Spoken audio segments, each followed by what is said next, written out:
Coach Herb Williams, thank you so much for coming out to Knick-ish. We're so excited to have you. Herb Williams is assistant coach of the New York Liberty and former assistant coach of the New York Knicks. Also member of 18-year NBA veteran who was also member of the 1994 and 1999 NBA Finals team. Yes. So thank you so much for coming on to the show. Yeah, thanks so much for having us. Thank you for having me out. Appreciate it. Yeah, so Herb, you now, as Mo mentioned, you actually helped coach the New York Liberty. So with some of the recent talk around the U.S. women's national team winning in the World Cup, as well as a lot of current NBA players going out there and joining games and posting on social media supporting the WNBA, especially the Liberty, as we see here in New York. Can you speak a little bit about kind of being one of the few people who was able to coach both in the NBA and the WNBA? I think it's an honor to coach, period, especially on the level, on the professional level, because not a lot of guys get the opportunity to have those jobs. And I've been very fortunate and been able to hang around for a long time. The dynamics is a little different between men and women. The physical nature of the body, but as far as playing the game of basketball, it's no different. I mean, you coach the same way. You ask them to do the same thing, so it's not anything different. It's just you don't see a lot of dunking and stuff over the rim, but as far as fundamentals, as far as shooting the ball, as far as playing the game, to me it is no different. And I coach them the same way that when I was coaching with the Knicks, that I coached the men. Was there anything that surprised you in particular when you first started coaching at a WNBA level? Just watching how each year the talent has improved. Every year, the women are getting more athletic, more creative. So they're kind of like stepping out of the box where, before was a lot of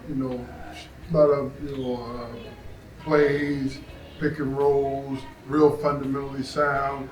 And now you see a few of the women that can actually, do behind the back, jump shot, whatever. They can do it all. They can do anything the guys can do. They can do it. So the only thing is we just got to get more people involved and hopefully get this brand out there so the public can see it and enjoy it. Right. So I was actually going to follow up on a question about that. So where do you really hope to see the WNBA go in, say, the next 5 years? Well, you hope to see it grow. I mean, right now it's only 12 teams. Before it was probably about 20, 30 teams, and then they kind of cut it down. So 12 teams, but hopefully, they can get an influx of sponsorships and get the fans interested, because it's sort of like a little tough to sell because it's summertime, right? And a lot of people plan their summers around their vacations and stuff, but. If you would come out to a game, you would be very entertained, and I guarantee you, people would definitely come back. Awesome.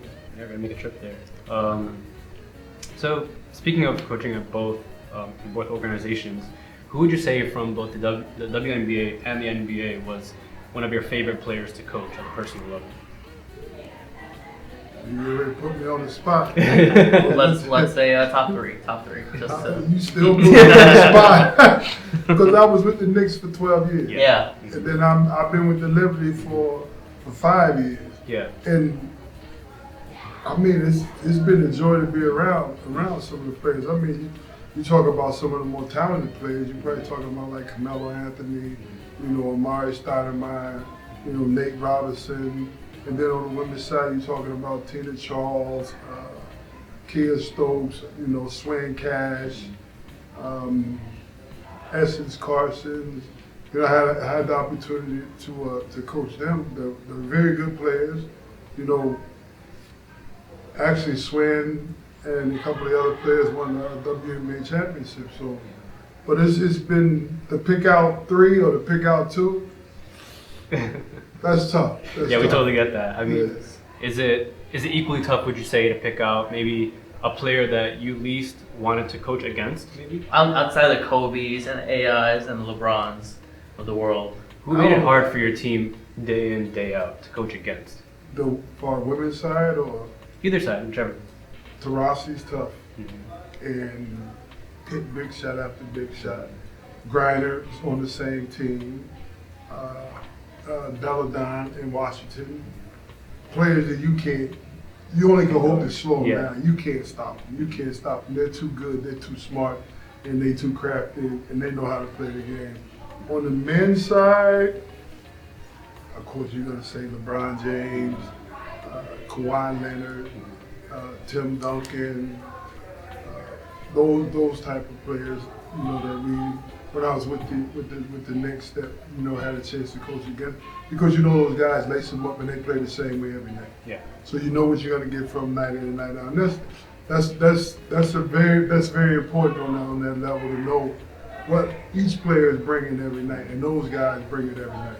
So we actually got a chance to interview multiple players today, but you're actually the only coach that we got the chance to actually interview. So was there a particular game that you just remember fondly? Because at that game, there's a certain coaching decision that was done and a certain play that just went perfectly, and you just won the game, and you're just like, that was awesome. I remember we was in Minnesota, we called a 2-down play for Sugar Rodgers, and she ran it to perfection, hit a big shot for us, you know, to get us over the hump. I remember Woody putting the ball in Carmelo's hands when we needed baskets, and he would come through. Amare Stoudemire, running pick and roll, and he get his hands on it, it's going down. But that's just to name a few. But I'm sure if I was to sit back and think, it'd be a ton more. But those are just a few off the top of my head. What are your thoughts on the combination of Amare Stoudemire and Carmelo Anthony back when they were playing together? Oof. As from a coaching standpoint, it was an interesting combination from a fan standpoint. We were very excited about it, but unfortunately, you know, it's panned away. We were hoping for Andrews came to play, but when they did play together, what did you see from a coaching standpoint on their chemistry? Two guys that, like, Melo could run pick and rolls. Melo could shoot the ball outside, Melo could post up. Melo could pretty much do anything on the court that he wanted to do. Amare was a force, power, speed, quickness. It just so happened the one year we win 54 games, and next year you come back, some people are hurt, so people are in and out. But as far as coaching those two guys, never ever a problem. I mean, you ask them to come out and stay late, you know, and work on their game. Never gripe, never grumble, never nothing. They always did it. Amare is very disciplined because he had the couple microfracture surgeries, then he had the eye surgery. I've never seen a player more disciplined as far as his rehab. He was always tuned in. And then Melo, he just loved to compete. And, you know, he would play one-on-one. He didn't care. He just loved playing basketball, which was a joy. And when you first get these guys, you see them on TV. You know, you hear about people talk about them, and then when you get them, you kind of like, you might be expecting one thing. But both of those guys will enjoy the coach. Never a problem when asking them to do anything at all. That's awesome to hear. And so, Mo mentioned earlier you were a huge part and a leader in both the 94 and 99 finals teams for the Knicks. I had a quick question for you. Something that a lot of fans feel today that has been lost for the Knicks and MSG is some of that grit and that passion and the huge vibe in MSG and having the Garden rocking day to day. What do you feel the current Knicks can do to really bring that kind of energy back into the stadium that you had back then? The one thing the fans in New York appreciate is that you come out and you compete every night. You know, the ball's on the floor, you go get it. The ball's in the stand, you're trying to save it. You playing tough defense. You setting screens. They enjoy that kind of action. Although when we played, it was a lot more physical. So you could bump cutters coming through the lane, and you can get away with a lot of stuff that you can't get away with now. But as long as you come out and you play as hard as you can and you compete, I don't think you would ever have a problem with any Knicks fan. The problem is when they feel you're not competing and they feel you're not playing hard, and then that's a problem. But if they come out and they compete and they learn how to win, I mean, you got a couple of young kids that you dependent on, so you got to give them time and you got to be able to work with them and understand it. 19 and 20 years old, you know, so it's going to take time. Would you say that? And you mentioned that Knicks fans are very perceptive to the kind of level of energy they're seeing on the court. Would you say that playing in front of Knicks fans while it's amazing and great, a lot of times would you say it's difficult at all, playing or coaching? What would you say is more difficult?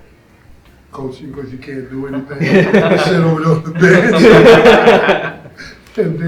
and then they might start a chant.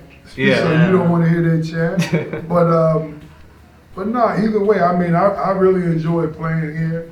You know, the fans have always been great to me. Coaching here has been a pleasure. They just want you to compete.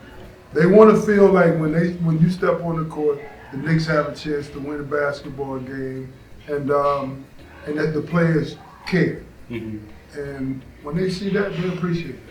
So you were a leader in the '90s Knicks, and one of the few players who was actually on both '94 and '99 Finals teams. Now, as a veteran leader at the time, were there certain moments or memories that you have where after a tough loss, where you had to step in and try to get everybody back into it, especially during the playoffs? The playoffs is always tough. The Indiana series, the Miami series, were always wars. So, you know, we were always talking to each other, trying to keep each other up, trying to let each other know what was going on out there on the court. And if you're sitting on the bench where I was most of the time, you see stuff going on, so you try to relate that to your teammates so we can take advantage of certain situations. But those teams competed. The '94 team was as tough as they come.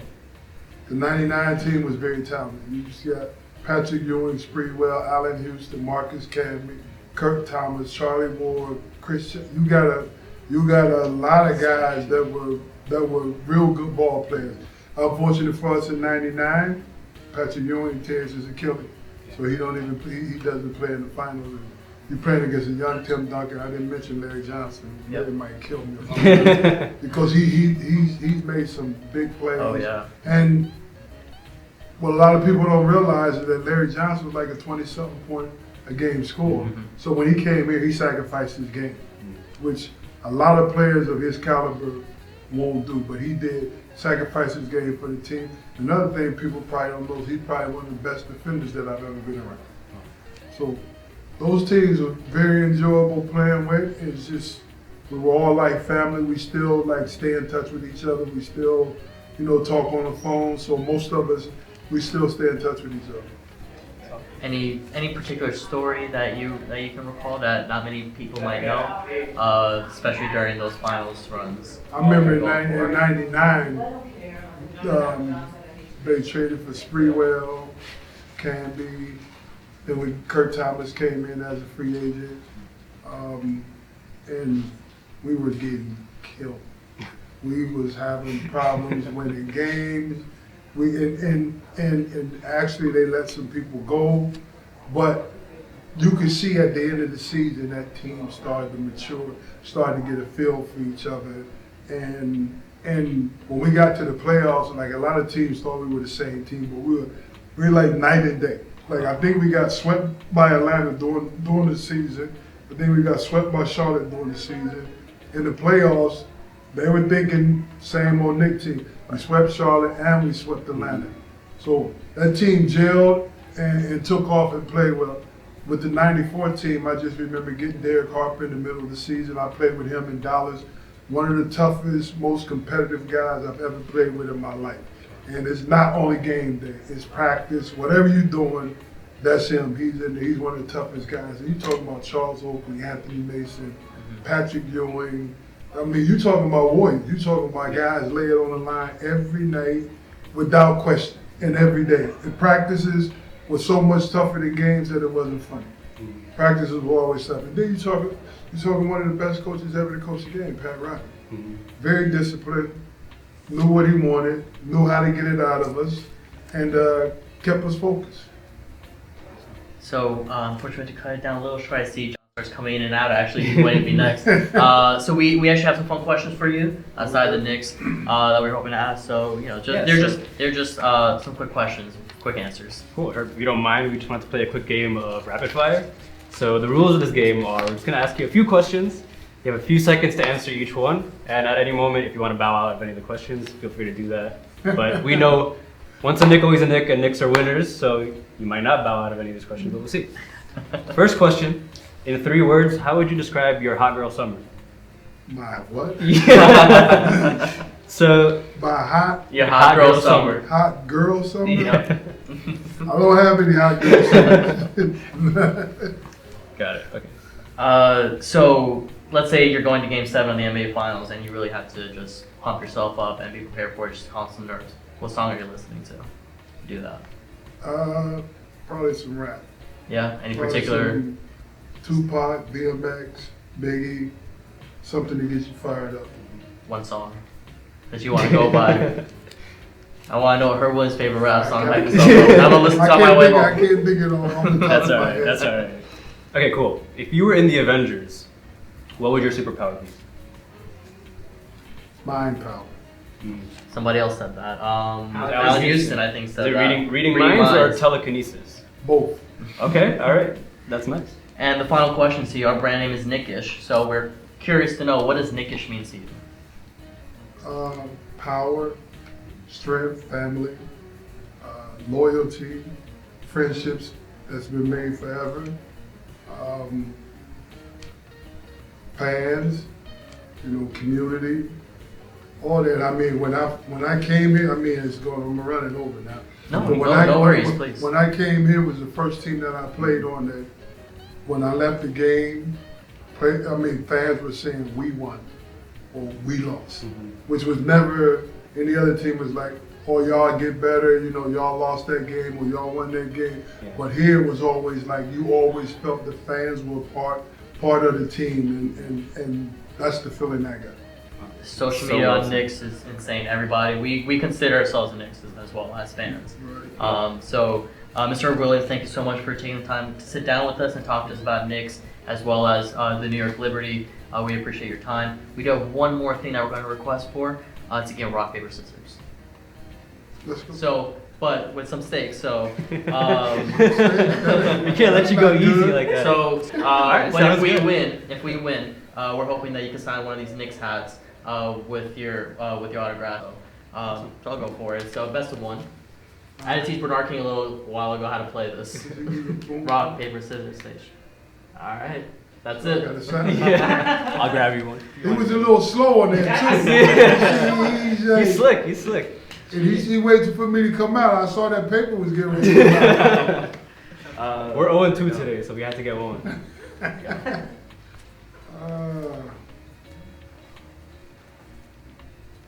Okay, once again, Mr. Herb Williams, 18-year veteran, assistant coach of the New York Liberty. Thank you so much for giving us the time. We appreciate you so much. Thanks You're one for of the most having beloved me. Knicks for all his fans. So thank Thank you for you. the time that you've gone Appreciate to it. us. Thank you for being Thank here. you. Already. Williams.